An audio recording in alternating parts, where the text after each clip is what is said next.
Good morning, children. I am Juma ma'am once again back with class 7 history, chapter 2, New Kings and Kingdoms, session 1. From the heading itself, you can see new kings and kingdoms. About this thing we are supposed to discuss in detail. In class 6 history, we have discussed about an ancient Indian history of or ancient history of Indian subcontinent. There we have referred about Mauryan Empire, then Kushana, Harshavardhana, and so on. But in medieval period, especially during from 7th century onwards, new kings and kingdoms they have started emerge, and not only that, they are having a special features. Let's start with this session in detail. The emergence of new dynasties. Here you are getting the first term, that is dynasty. What is dynasty?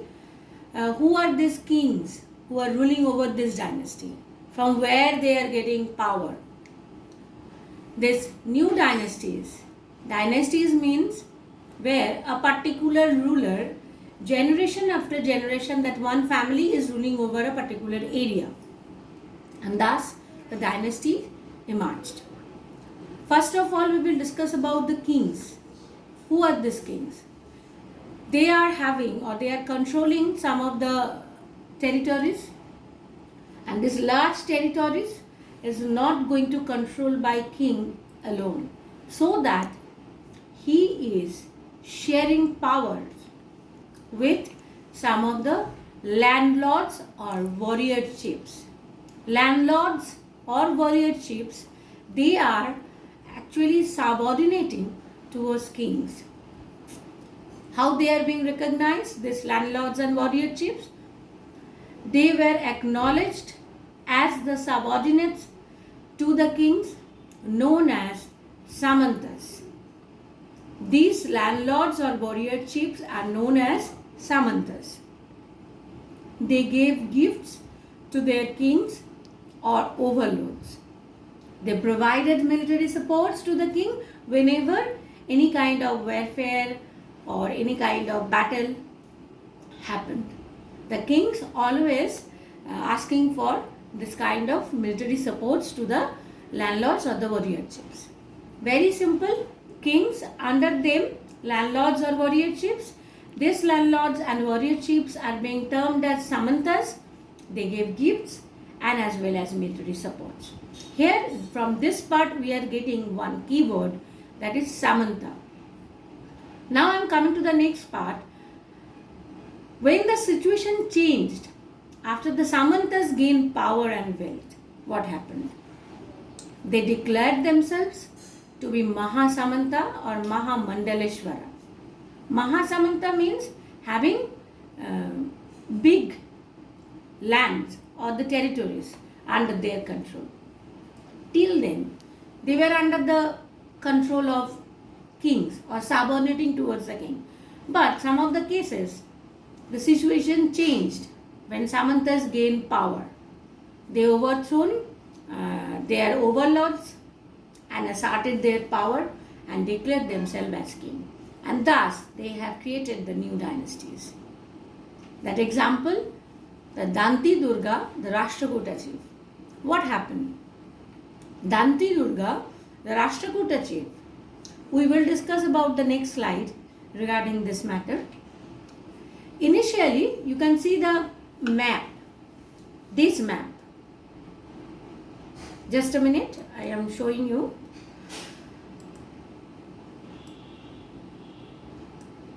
This is the map I am talking about. And this is the place where Rashtrakuta, they conquered their land and they ruled over this particular area more than 200 years.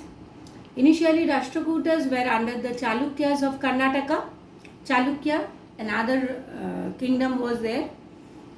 In the mid 8th century, this particular term, mid 8th century means 750 onwards.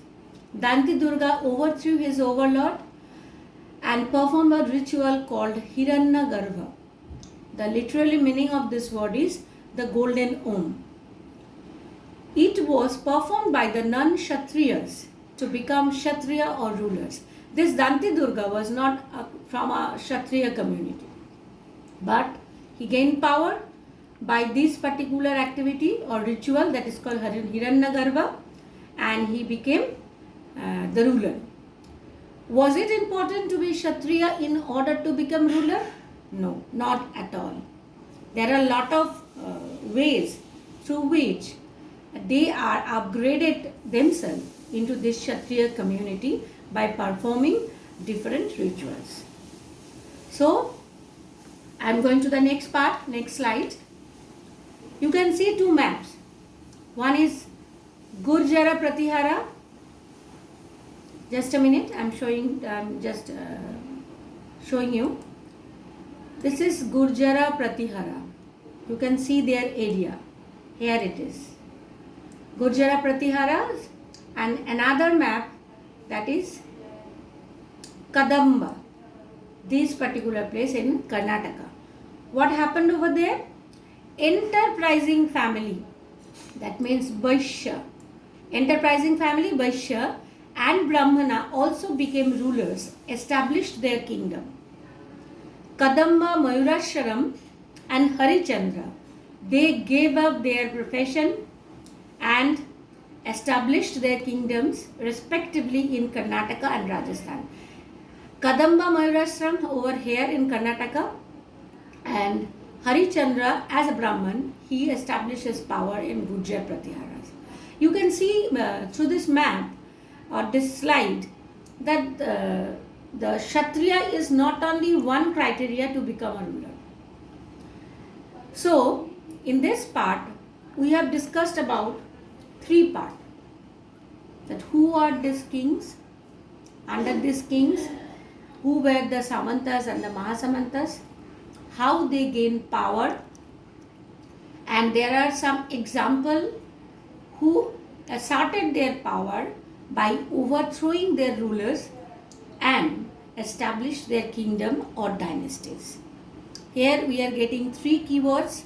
First one is dynasty, then Samanta and the Mahasamanta, and finally the example of that two kingdoms who were not the part of Brahma, that Kshatriya community, but instead of that they established their power.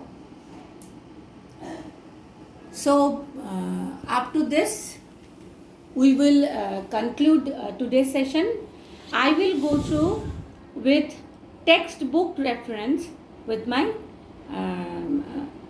I will go through with the textbook reference along with the questions in my next session.